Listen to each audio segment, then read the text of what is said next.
Good morning, everybody, and welcome to this Academy of Social Sciences webinar. My name is Gavin Smart, Chief Executive of the Chartered Institute of Housing and a Fellow of the Academy, and I'm chairing today's session. Thank you for joining us. Today's session is entitled Housing in the UK is Anywhere Getting It Right? And it is part of a series of webinars that the Academy is running as part of its election 24 work, which is linked to the campaign for social sciences, and which is all about promoting the Academy and its work and the work of its members in the social sciences and informing policy and political debate with the work of social scientists across the UK.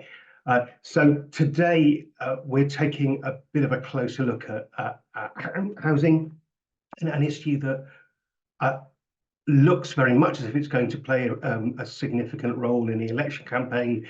There's widespread, I think, dissatisfaction with the way in which housing in the UK is working, or frankly is not working, for large parts of the population.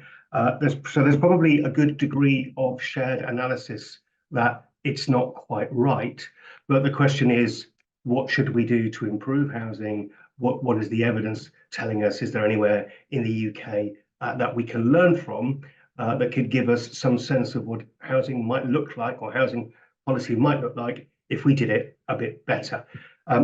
We have three excellent speakers who are joining us today to each outline their views on one part of the housing problem, if you like. Housing is huge as an issue. We couldn't possibly do it justice in the hour that we have available today, but we're going to try to look at some example areas to see if there are some hints about what housing might look like if it was done better.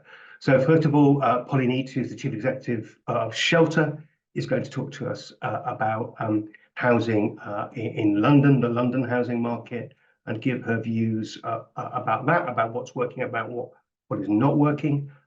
Next, we're going to hear from Nick Gallent, Professor of Housing and Planning at the Bartlett School of Planning. Nick's going to talk to us about the issue of rural housing, focusing in on Cornwall and Wales. And then we're going to hear from Glen Bramley. Glen, I've lost your job title here, Professor of Urban Studies at Heriot-Watt University. He's going to talk to us about the provision of social housing, and I think perhaps particularly reflect on the role of the planning system and how we might arrange things better. Once we've done that, there will be time for question and answer discussion. So please do start thinking about the questions that you would like to ask as the panelists give us their presentations. We're going to be using the question and answer tool that you'll be able to see at the bottom of your screen. So please do put your questions in the question and answer tool and not in the chat section, because they may well get missed if you put them in the chat. I will do my best to make sure that we navigate ourselves through as many of the questions as possible. We may not be able to cover them all. I believe, though, that you can upvote a question if you think that somebody has already asked a question that you think is getting to the core of the topic. Please just do take advantage of the ability to upweight questions rather than repeat with a similar question. So I think that is everything that I need to do by way of introduction. So I'm going to hand over to Polly. Each of our speakers will speak for 10 minutes, and then we'll move into discussion at the end. Polly, welcome. Thank you for being with us. I'm going to hand over to you. Thanks, and thanks very much for having me today. So I was asked to focus specifically on London, but also to talk about whether there are things that we can learn from elsewhere in trying to solve the issues about London. Before I start, I do just want to say what we at Shelter are seeing in both our research, our policy work, and our frontline services is that this is not an issue confined to London, and in fact it's increasing increasingly, the housing emergency that we're in is increasingly a national issue. But of course, London is a particularly severe example. So basically, the capital's homes are completely failing now to meet the needs of Londoners. So how do people find a home in London? Well, they might be able to buy, but actually buying is out of reach for people on average incomes. So the average London house price is 12 times the average London salary. So buying is increasingly unaffordable for most people. Then in terms of private renting, there's been a drastic decline in the London rental market. Rental listings are down 41% compared to 2017, and that compares to a 33% decline nationally. So again, London, this is happening all over, but London is more severe. And the availability of family homes has declined the most, actually by almost half since 2017. And, you know, but the same goes for all rentals. So 1 to 3 bedroom rentals have also dropped dramatically since the pandemic. We think this is a short-term issue, partly because people are continuing to stay put longer because rents are going up so astronomically. So I think that's the most important thing to say about private renting in London. Landlords have been selling up, but we think it's likely that many are selling to other landlords. But the most important thing is that London was the English region with the highest annual rent inflation in the 12 months to March 2024 at 11.2%. So this is the highest annual percentage change since records began in 2006. The average private rent in London for a 2-bed flat is £1,961. That is a huge amount of money. Then in social rent, so we're going to hear a lot about social housing today, including from me, but more than 300,000 households in London are on council waiting lists, and that's a significant proportion of the 1.3 million, shocking figure, who are on council waiting lists nationally. There was a 5% annual increase in the number of households on the social housing waiting list in the last year. So what is the impact of this on Londoners? Well, poverty is an obvious one. If you're spending that amount on housing costs, then you are quite likely to be living in poverty. And in fact, a quarter of London residents are left in poverty after housing costs. And households in London are more than twice as likely to be affected by the household benefit cap as the national average. And that includes many women, of course, who fled domestic abuse with their children.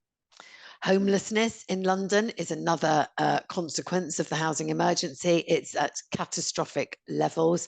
Just to quote Councillor Darren Rodwell, who's London Council's executive member for regeneration, housing and planning, he said, "Homelessness is a national emergency, but with London accounting for 2/3 of England's temporary accommodation placements, we are at the epicentre of this crisis." 63,240 households are homeless and in temporary accommodation in London. That's an increase of 8% in 1 year. This included nearly 85,000 children. That's around 1 child in every school class in London is homeless. And in our London hub, pardon me, where we provide services for Londoners at shelter, we see families being moved miles away from their communities, children's education being interrupted as a result of homelessness. And temporary accommodation is not temporary, and I think that's really important. 79% of households in temporary accommodation in London have been there for more than a year, which is well over the national average. So homelessness is a real crisis. It's also a huge expense. London boroughs are spending £90 million a month on temporary accommodation. And that's, you know, given the situation that local government is in terms of resourcing, this is a disgrace, really. And 4 in 10 children in temporary accommodation don't have their own bed, let alone their own bedroom. So because of the huge influx into temporary accommodation, of course, conditions have become much worse. Rough sleeping in London, of course, has also more than doubled since 2013. So London has a specific crisis in terms of rough sleeping. Another consequence is homelessness as people come out of private renting. So no fault evictions are causing a good deal of homelessness in London. For over 5,000 households in London were threatened with homelessness as a result of a no-fault eviction last year. And that was a nearly 40% increase compared to the previous year.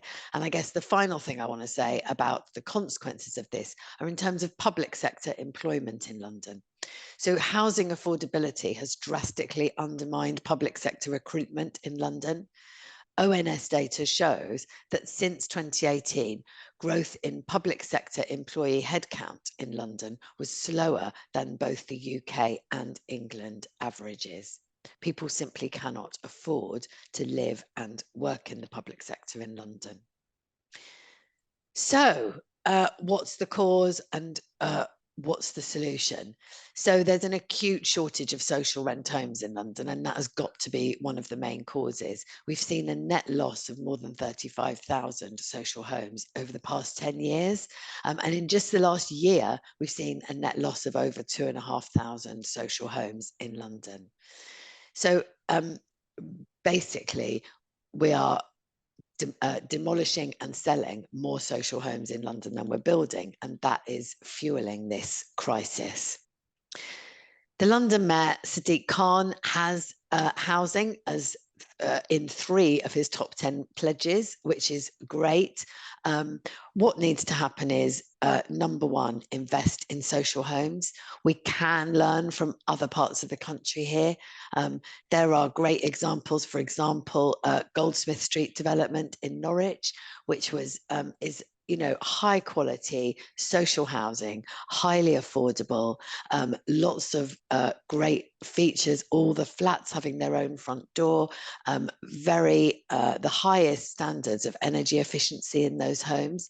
But of course, it's worth saying the development's been in the news recently because 7 tenants are now exercising the right to buy. And this is why we at Shelter do support a pause to right to buy. So building social homes is a big one, and I know we're going to hear a lot more about that later. Making private renting better is absolutely essential. England is a real outlier in terms of the state of private renting. English private renters have less security than renters in most of our neighbouring countries. And in fact, most of Europe and also nearer to home. So in Scotland as well, renters have far more rights than they do in England. And it's worth saying here that the predicted exodus from the private rented sector of landlords when renters' rights were improved in Scotland did not actually materialise.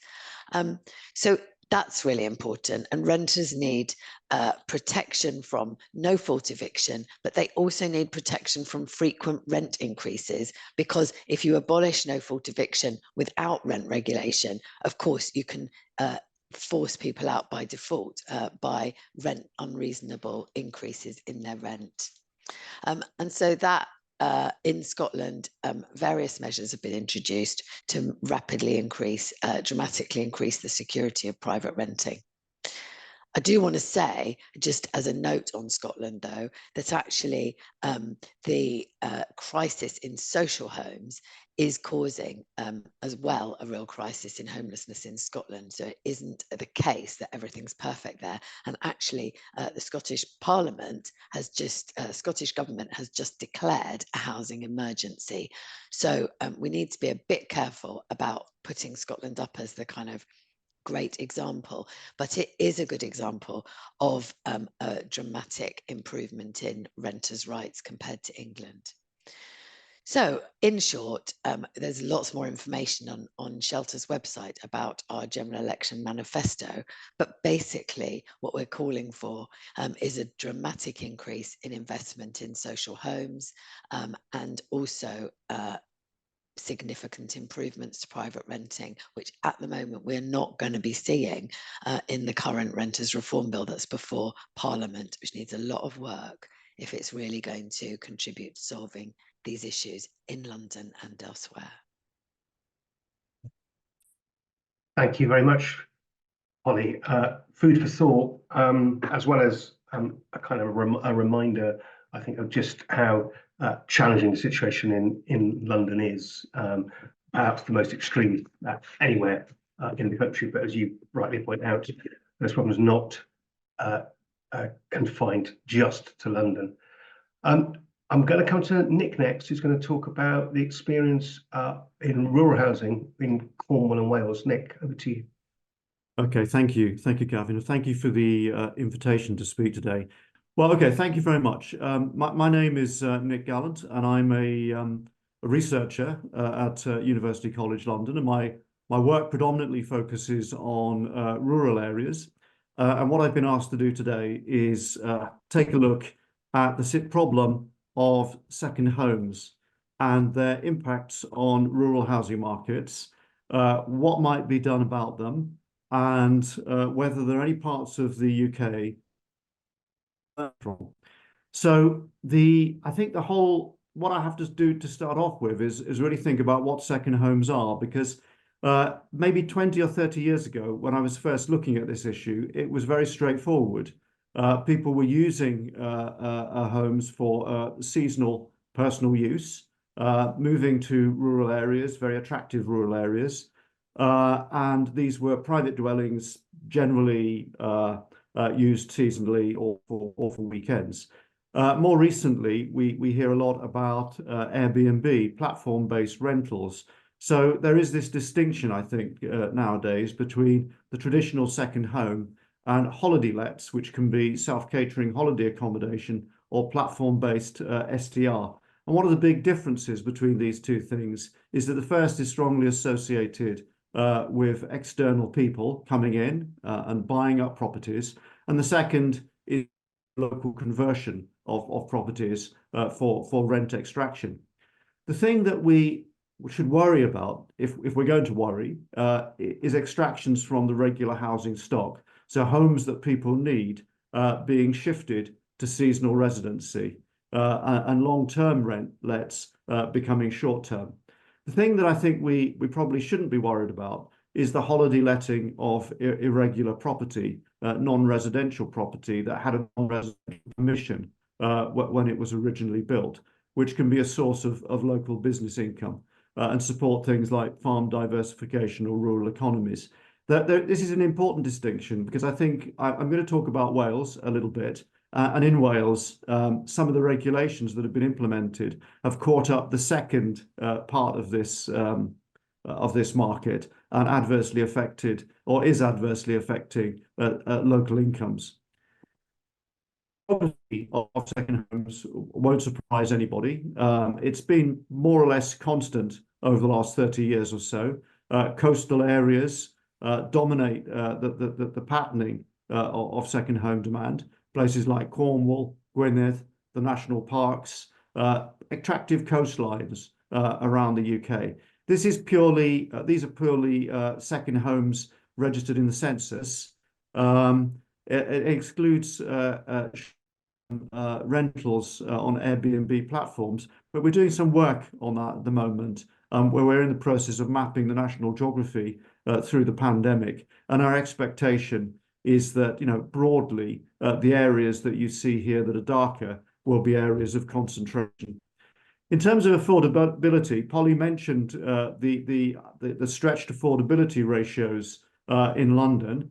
They've now moved above 12, which relates lower quartile earnings to lower quartile house prices, and are edging up towards 16.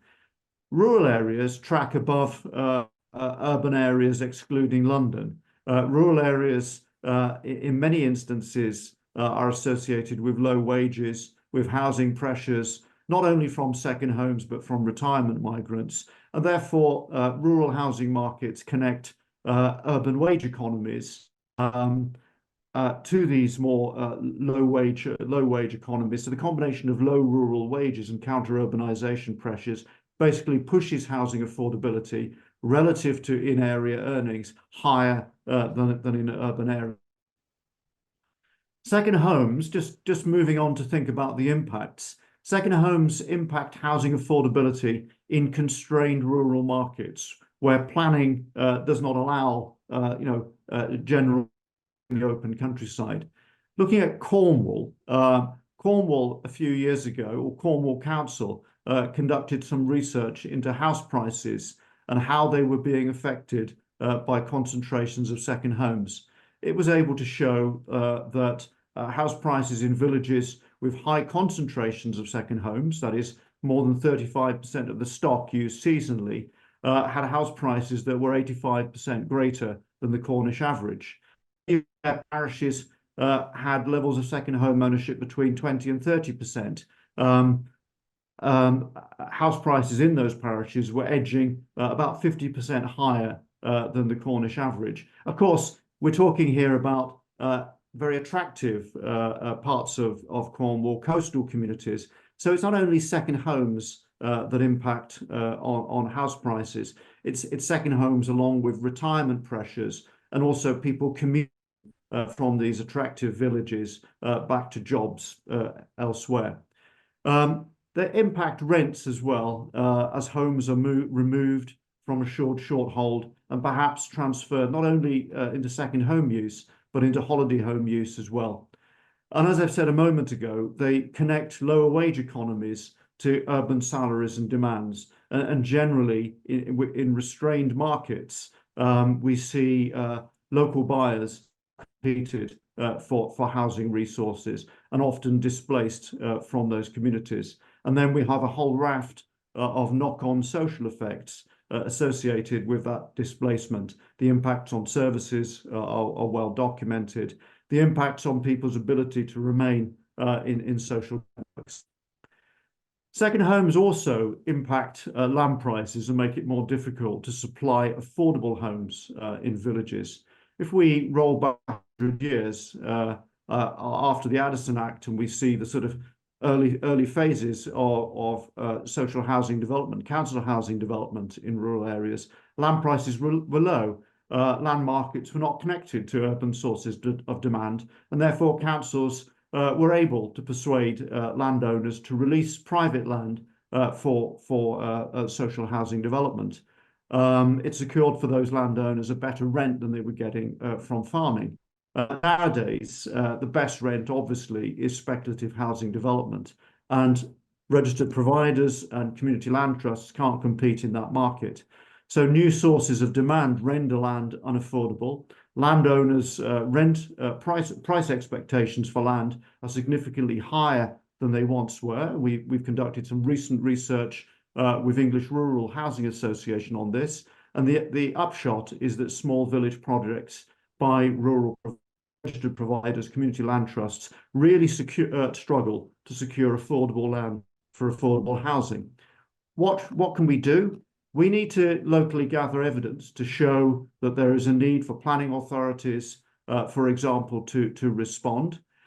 We might wish to factor in that impact into higher rates of council tax locally, not only the uplifts and surcharges that have been suggested in England and Wales recently, but perhaps further impact charges above existing council tax rates. I think we should certainly look to Wales as a model where this issue is highly politicized, and Wales has implemented a 300% surcharge on local council tax rates. We could go further. When the Welsh government was debating this a few years ago, they talked about variable rates of stamp duty land tax. This is something that we might want to consider. Changes of use powers to restrict principal homes becoming holiday lets or second homes. In England, we're talking about a C5 use class for short-term rentals. In Wales, has already implemented C5 and C6 for holiday homes and second homes. Gwynedd has just applied for an Article 4 directive to restrict permitted development rights and give itself planning control over conversions of existing stock to second homes and holiday lets. So we need to watch and see what happens there. Planning authorities, of course, need to be able to resource these new rules and enforce them. On the supply side, proactive delivery of affordable homes is going to be important. The work we've done recently with English Rural and others has spotlighted the case of Cornwall, very ambitious targets, corporate priority on the delivery of rural affordable housing, mixed sources of funding, including local resources, some problems with using right to buy receipts, which makes future council house building susceptible to the right to buy. And I completely agree that we need a pause in the right to buy, as has happened in Wales and Scotland. The real challenge around affordable housing supply in rural areas is affordable land. In relation to rural exception sites, which are a key mechanism, we might need to think about stating land price limits or land price formula in the National Planning Policy Framework, and even streamline CPO rules for rural sites. In terms of the benefits of doing all this, housing affordability supports rural economies and communities. Those economies are dead if workers can't stay in them, and we're really putting a brake on post-carbon transition in rural areas. There are numerous, of course, tangible and intangible social value outcomes, and it's just the right thing to do. Local workers, local families have a claim on local resources, including land and the value in land that they've contributed to the generation of over generations. Thank you. I hope I didn't go over. Thank you, Nick. No, I don't think you did go over. Thank you very much indeed. Plenty to think about there as well, and actually some interesting similarities between what you're talking about and what Holly was outlining, as well as clearly a very, very different context. Glenn, I'm going to come to you now to talk about provision of social housing. And I'm now attempting to share my screen. Thank you. So I'm going to talk about the big numbers really and planning for housing in England in the coming period. I've called it Social Housing Requirements Revisited. And this is because it's a sort of independent update of some research I did in 2018-19, which is very widely referred to across the sector as a sort of broad targets around the 350,000 total and 90,000 social housing. There's very wide acceptance of has been since then wide acceptance of those numbers, including by a House of Commons Select Committee in 2020, but I think in view of all the rather dramatic events in the economy and such like, since then it's been worth updating it. There's a link there on the first slide to the full version of this report for those of you who wish to follow up on this. The general approach that I adopt to assessing housing requirements, I call it an outcome-based approach. So it sort of starts from a slightly more traditional kind of affordability-based needs model that I've worked on for many years at local and regional level, but it then links that to a dynamic sub-regional econometric-based housing market model, which I run across a set of about 100 housing market areas of England. And that enables me to generate quite a lot of, over a 20-year period, more or less. So we can look at both the short, medium and long term. And we try to generate and estimate what the outcomes will be of different housing scenarios. And they could be in terms of overall numbers, household formation, affordability to buy and to rent, housing tenure outcomes, various kinds of housing needs, including concealed households and other households with different kinds of problems. Homeless households, the more extreme end of housing need, including those in temporary accommodation. And ensuring an adequate supply of lettings from the social sector to meet these new and existing needs. We also look at possible indicators of problems that may arise in some areas of low demand and a problem that has occurred in the past might recur in the future. And we test a range of scenarios, which I'll illustrate for you in a moment, in terms of the overall scale of housing output and how it's targeted, the mix between different types of affordable. And we also test some more specific measures relating to homelessness, which I won't talk much about today.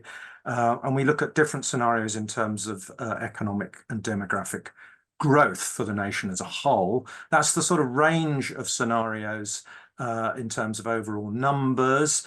So the total supply is measured in two ways here. One is total completions of new houses, and the other is net additions. There's some interesting issues about the relationship between those two things, but my net additions numbers are lower than some of those that the government has been trumpeting recently for two reasons, which I won't go into detail on, but one is to do with my assuming not having the form of permitted development rights that we've had recently, and also that we have to recognise that there will be more demolitions in some areas in the future.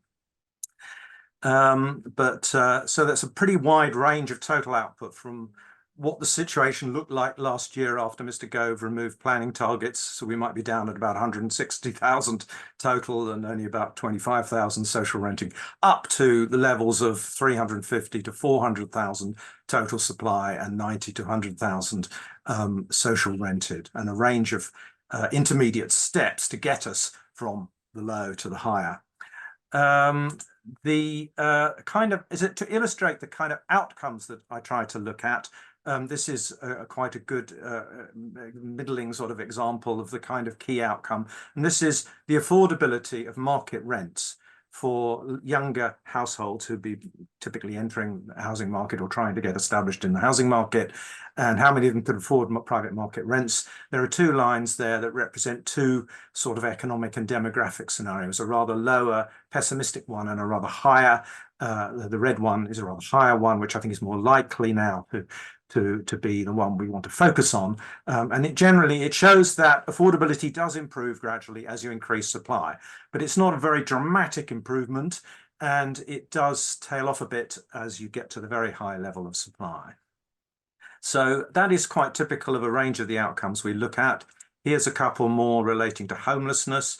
Homeless numbers in temporary accommodation, which Polly was talking about a moment ago. That's for the whole of England. These outcomes are after we've applied a number of non-supply measures, like to do with the local housing allowance and to do with some benefit issues and to do with more effective use of housing, of the allocation of social housing towards homeless people. Even after we've done that, this is the difference that supply would make, and it does have a steady improving effect. Core homelessness is a measure of the more extreme forms of immediate forms of homelessness at a point in time. So there is a progressive improvement there. This is a regional look at an outcome that I think is quite a good summary outcome. And really this measure is, what is the chance of a household that has one of a range of housing needs that we measure and model in the study, things like overcrowding and being a concealed household, or having affordability problems, both subjectively and objectively, and unsuitability of housing and so on. What is the chance, if you're a household like that, of actually being rehoused in the social rented sector within a year?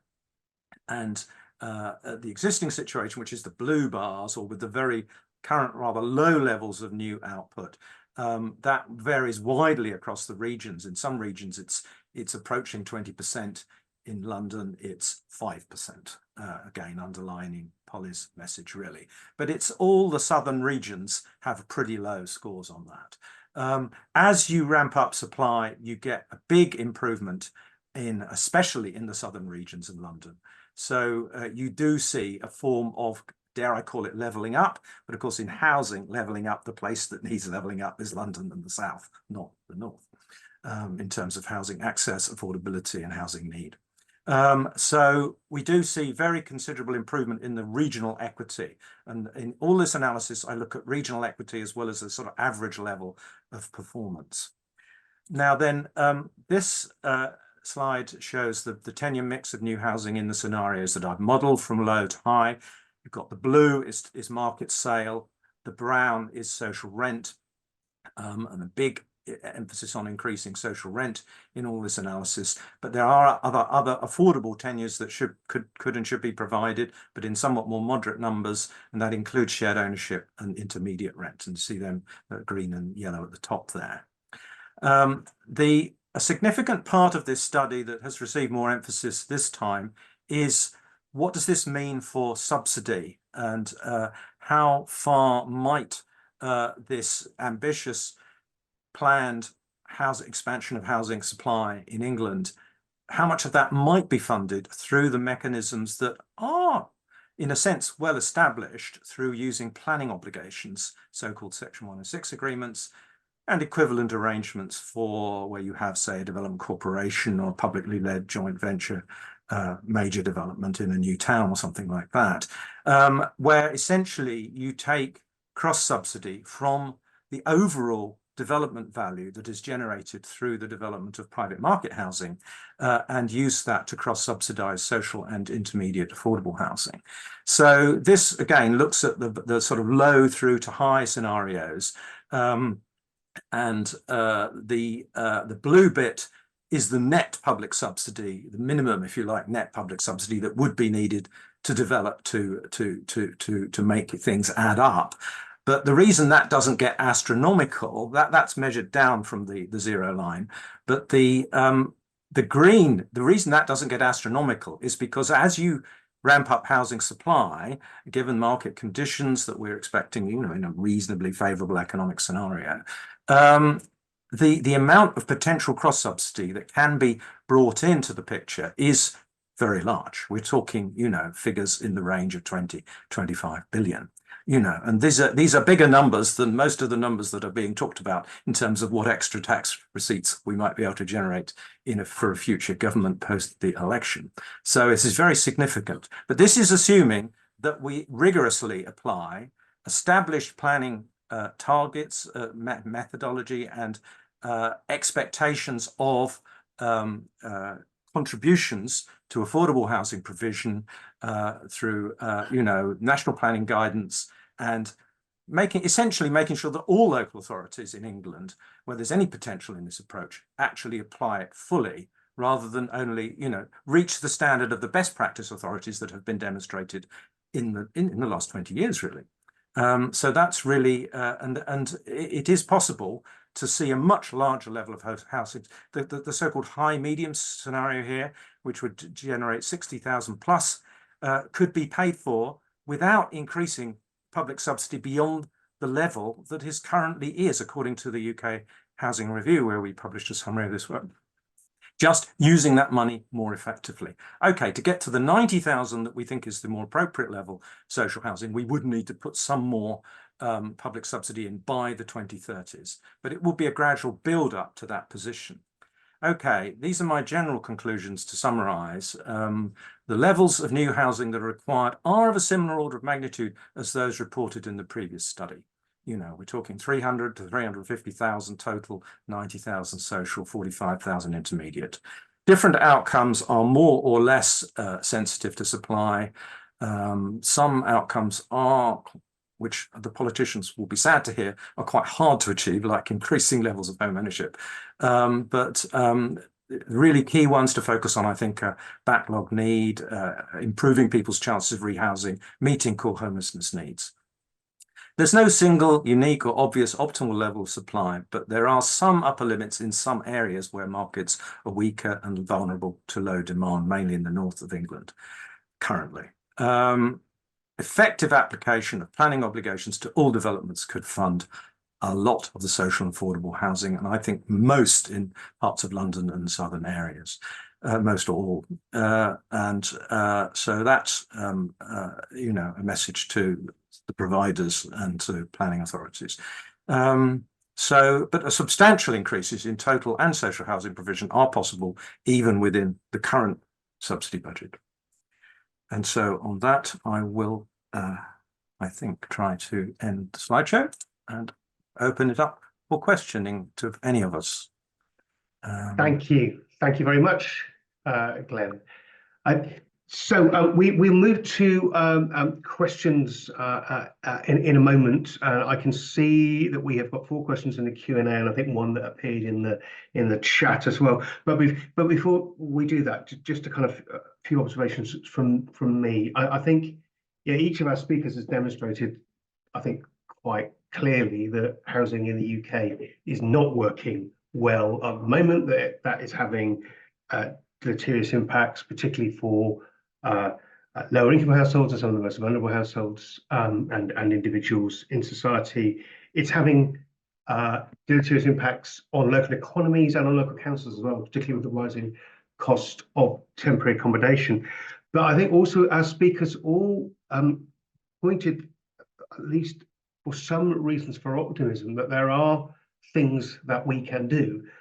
One way or another, I think everybody pointed out that increasing the supply, and in particular increasing the supply of the most affordable social rented housing, can have a big impact in each of the areas that they described. It was noticeable, I think, in Glen's slides, that those delivery scenarios that included the largest numbers of new social homes also have the greatest benefit in terms of the improvement on affordability generally for households.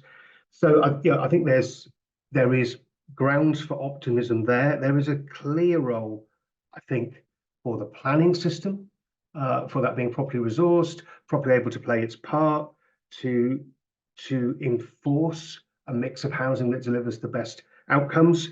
I think pretty much universal support for the fact that the system of planning gain is important and can be made to work better.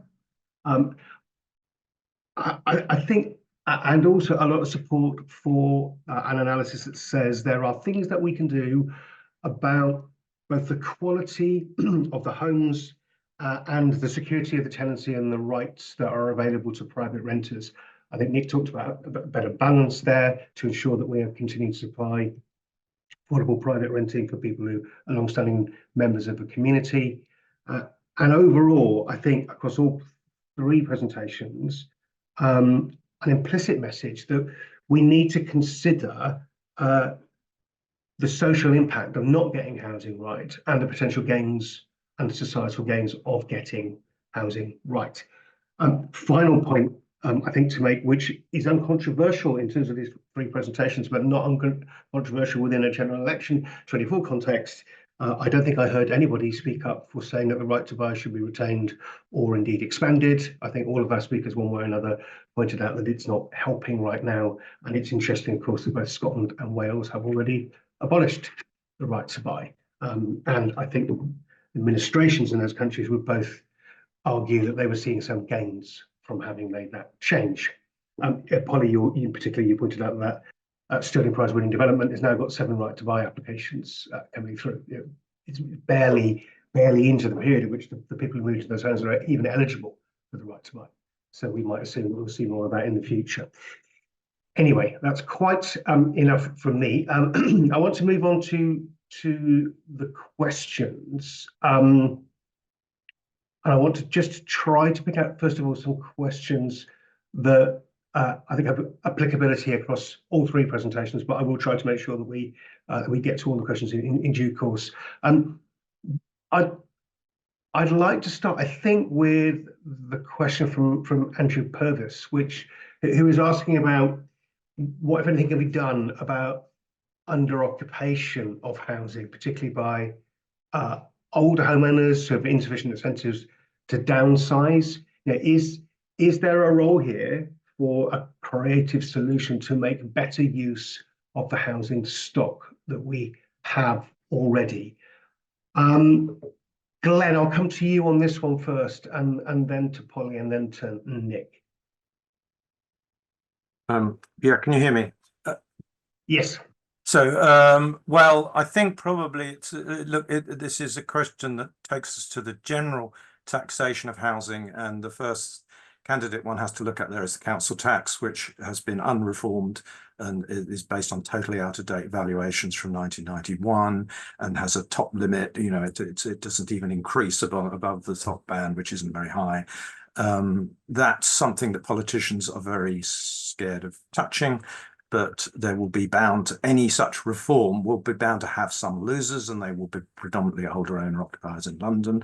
But there are also complications because there's a lot of poor people live in high council tax bands, even in London, and some southern regions. So that they would have to. It's quite it's complicated, but in the long run, you've got to do something about the taxation of housing wealth, and the council tax is one of the places you've got to do that. We need to reform council tax also because local government's in a serious financial crisis and needs a more robust base. Thanks very much, Glenn. And yeah, and important to make that connection, actually, that not only is there a benefit potentially in terms of incentives within the housing market, but we need to reform council tax anyway if local government is not to kind of wander off a cliff somewhere. Polly, over to you on that idea of incentivising better use of existing stock. Yeah, I mean, I'm not an expert on this area. I guess for me, some of this has got to be about what people's options are or what people feel their options are. So within the pardon me, housing market at the moment, there are actually very few other options for people who one might be thinking should be moving out of larger homes. So I think that's one issue.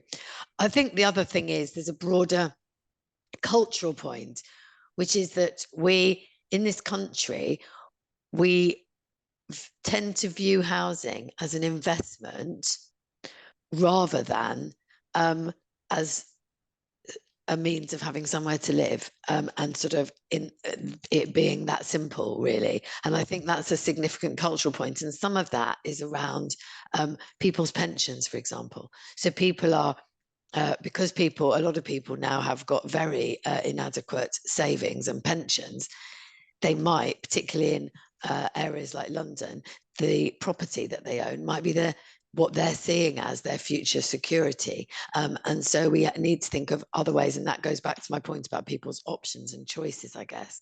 We need to think about other ways of people being secure in their long-term future that aren't dependent on sitting in high value properties. So I think it's quite a complicated question.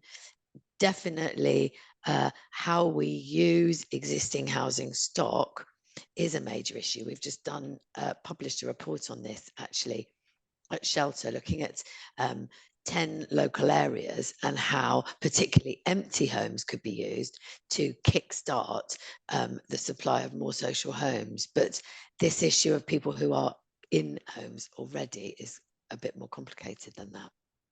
Thanks very much, Polly. And Nick, I'm going to come to you, and cheekily, I'm going to ask you to also address a question Edward has asked in the chat box, because I think it's related. So first of all, your thoughts on this kind of incentivization of people who are under occupying. Kind of related to it, Ed has asked, how has the rise of Airbnb affected housing market in different bits of the UK?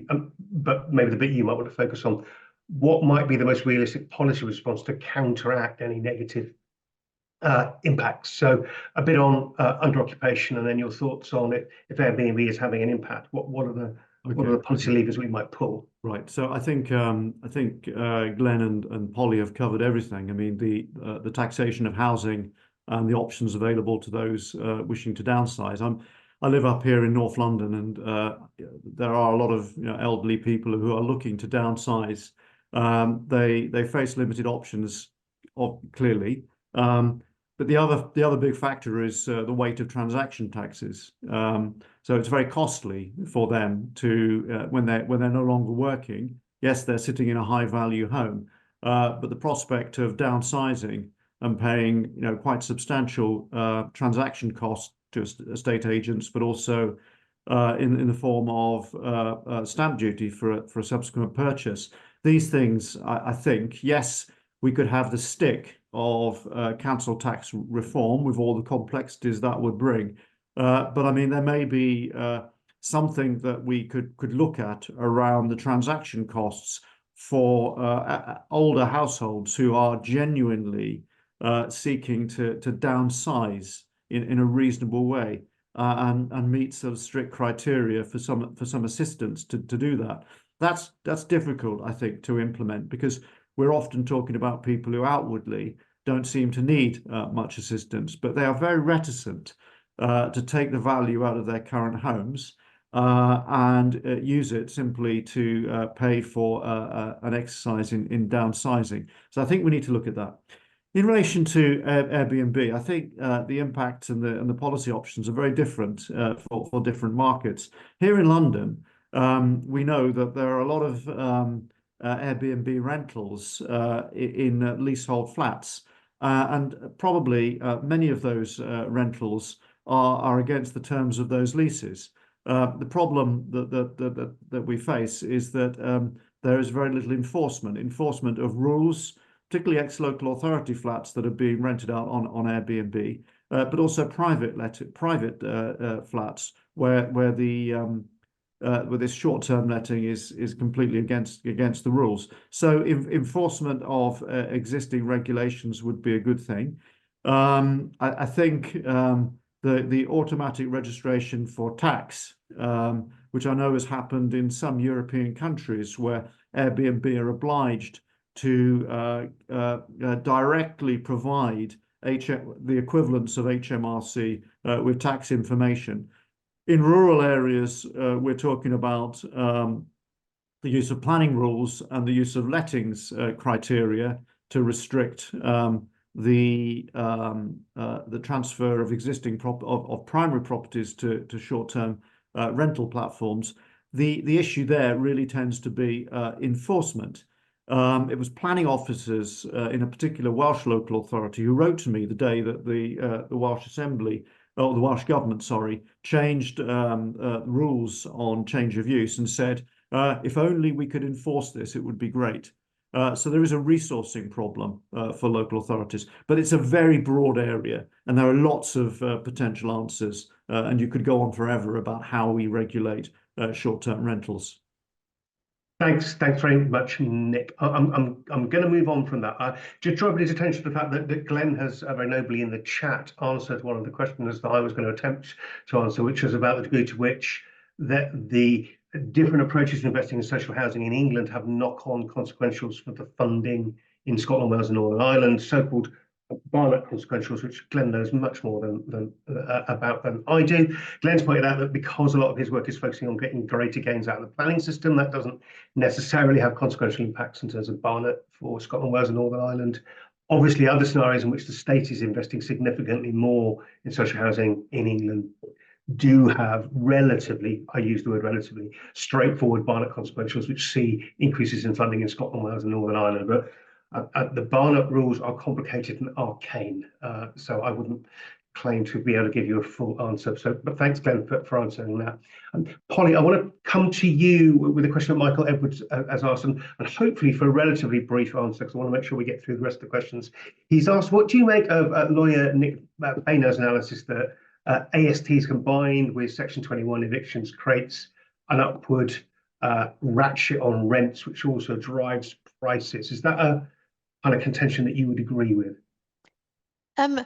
Yes, I would. I think I sort of referred to the kind of cycle between Section 21 and rent increases that has to be broken by in legislation. So as well as ending Section 21, we also need to stop these sort of frequent and very significant rent increases in tenancy, because that's just another way actually of getting rid of tenants. So yes, and definitely at the moment Section 21s are often being used because the landlord wants to put the rent up, so they get the tenant out, then they put the rent up, and because of the market they're going to can relet quickly and sometimes do it over and over again. Quick other thing, our experience at Shelter is that for a huge number of people after a Section 21 increase, because rents are going up so rapidly, people simply cannot afford another private rented home. Obviously that's particularly acute in London, but this is not only in London. So yes, there is a link between Section 21 and affordability of rent. Thanks very much, Polly, and I noticed nodding from your other panelists as well, which we'll take as an approval of your answer, and we won't come to others to ask. I want to, we may yet struggle to get all of these questions answered. I can see that Patrick Clark has asked 2 questions. So Patrick, I'm going to pick one of yours based on my own personal prejudices. You may feel I've picked the wrong one. Patrick asks, how might local authorities do more with temporary high quality modular homes using the land that they own to take people out of very costly and poor quality temporary accommodations? So is this a kind of an intervention that local authorities should be looking to use? Glenn, I'll come to you first, then to Nick, and then to Polly. I suppose I'm a little bit skeptical. How quickly can they really be built in and put in place in an acceptable way, you know, you know, as opposed to, you know, just getting on with building permanent housing. And there has been obviously attempts to develop off-site factory built, you know, modular housing, which have run into difficulties, you know, and so there needs to be quite a big steady demand and you know, to use them, or you get, you know, it doesn't make sense economically. But I'm not really an expert on this, and I am actually quite critical of the so-called permitted development rights, which is about conversion, which is a different issue. But I think that's probably a pretty bad approach that we've had for the last 10 years as well. Thanks very much, Glenn. And Nick, I'll come to you next. Well, I agree with everything that Glenn has just said, and I'm not an expert in this area either. But you know, we're living through a time in which build cost and procurement costs are spiraling because of the high inflationary environment that we're in. That won't last forever. I'm guessing that in the long term, it's land costs really that are affecting affordability, and so modular housing is a sort of fixing quite a small part of the overall problem that we face. I actually liked Patrick's other question about vacant land, but well, I have a quick bash on that as well. Taxation. Yeah. That's all I'll say on that. Okay, thank you very much. We've done justice to two of Patrick's questions. Polly, I'll come to you on the temporary high quality modular homes point.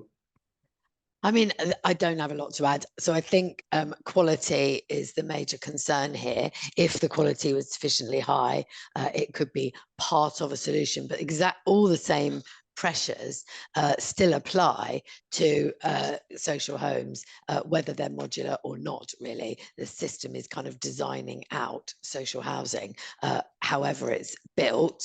Also, in order to have, to make it economically realistic to deliver a lot of modular homes, you need a significant pipeline, a guaranteed pipeline. So you would still need to change all the other aspects that are preventing the delivery of social homes now. Thanks very much, Polly. And before I wrap up, I'll just add my 2 pennies on this point. So I think there are two important issues here around temporary modular housing. The first of which is, I think, as all three panelists have referred to, the fact that getting a sufficient demand and supply chain going to make sure that you've got a sustainable modular industry that isn't prone to some of the problems that we have seen recently is not easy. There's a kind of first mover disadvantage. Everybody thinks that modular housing is a really good idea, but that somebody else should do it first so that everybody else can reap the benefits of it being cheap and easy. The second, I think many homelessness charities are very clear on the idea of temporary modular housing for homeless people being problematic because of issues of quality. Because somebody is homeless does not mean that we should allocate them to a poorer quality home. I get the point that Patrick is making, that most people who are in temporary accommodation are already not experiencing good quality housing. So this is a pretty pernicious problem. But I think some skepticism, Patrick, about whether or not this is really an answer that's going to work in the short term. Unfortunately, we are already out of time. I think we got to almost every question, but not quite. But thank you for your questions and your contributions. Thanks hugely to our three panelists for three very informative presentations and for the way in which they dealt with the questions. I think I would leave this session believing that whilst the housing problems that the UK faces are long-standing and difficult, they are not completely intractable. There are things that we can do in terms of delivery, in terms of local policy, in terms of national policy, in terms of resourcing the planning system, in terms of funding and policy choices that current or future governments can make to make a difference. And like so many of these problems, actually, the time to start is now. Because if you wait, the problem gets bigger, it gets worse, it gets harder to address. So I hope, I imagine, like our panelists, that housing does play a part in the election campaign, that politicians are required to set out a long-term vision for housing in the UK that extends beyond a couple of years and explains how we will be able to navigate our way back to a position where the UK is properly and affordably able to house its own population, because arguably we're not able to do that at the moment. Finally, my thanks to the Academy for Social Sciences for putting on today's event, to recommend to you again their programme of work on election 24 and their broader campaign for social sciences. Policy is much better done if it's properly informed by research and by evidence. So please do take the opportunity to visit the ACS's website as well and look at the work that they are doing to promote research and social science in general. With that, thank you very much for coming. Thank you to our panelists. I hope you enjoyed the discussion. Enjoy the rest of your day. Take care, everybody.